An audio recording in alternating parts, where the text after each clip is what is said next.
एक मौली साहब नमाज पढ़ रहे थे, पढ़े लिखे सज्जन व्यक्ति थे। सामने नमाज अदा करते समय सामने से एक स्त्री गुजरी। उस स्त्री का पैर मौलवी के चादर पर पड़ जाए। उस नारी का जो पैर था ना, वो मौलवी के चादर पर पड़ जाता है। आज मौलवी जी को बहुत ही गुस्सा आता है कि मैं खुदा की इबादत में लगा था और स्त्री मेरी चादर पर पैर रख करके चली गई। थोड़ी देर हुई, वो स्त्री वापस जैसे ही लौटी, आज मौलवी जी रोक करके कहने लगते हैं कि तुम्हें शर्म नहीं आती? अरे मैं नमाज अदा कर रहा था, तुम उस चादर पर पैर रख करके चली जाती। उस स्त्री ने बहुत ही सुंदर जवाब दिया, कहा बाबा तुम्हारी चादर पर मैंने पैर कब रख दिया मुझे मालूम ही नहीं हुआ। मौलवी बोला, अरे मेरी दाढ़ी सफेद हो गई, मैं आपसे झूठ थोड़ी ना बोलूं।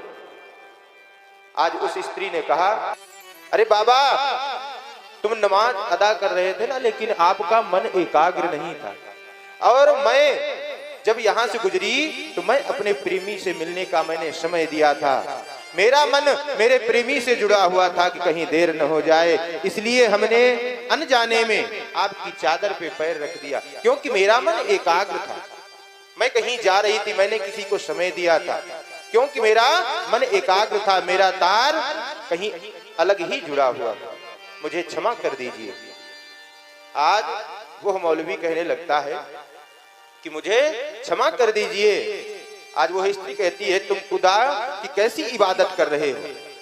अरे खुदा की जब इबादत करते हो ना, कोई बात नहीं, मेरा पैर जो है पड़ गया, आपसे क्या मतलब है? आप तो खुदा के पास में अपना मन एकाग्र करके जब नमाज अदा कर रहे हो, पढ़ रहे हो, तो आपको इससे क्या लेना देना है? आपके पास से सामने से कौन गुजर रहा है, कौन चादर के ऊपर से गुजर रहा है?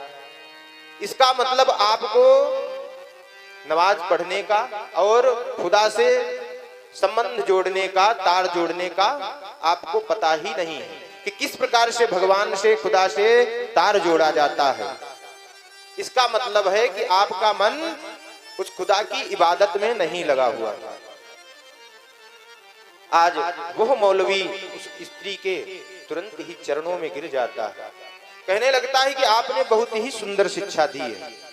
अरे मैं जान ही नहीं पाया, मुझसे भूल हो गई कि किस प्रकार से मन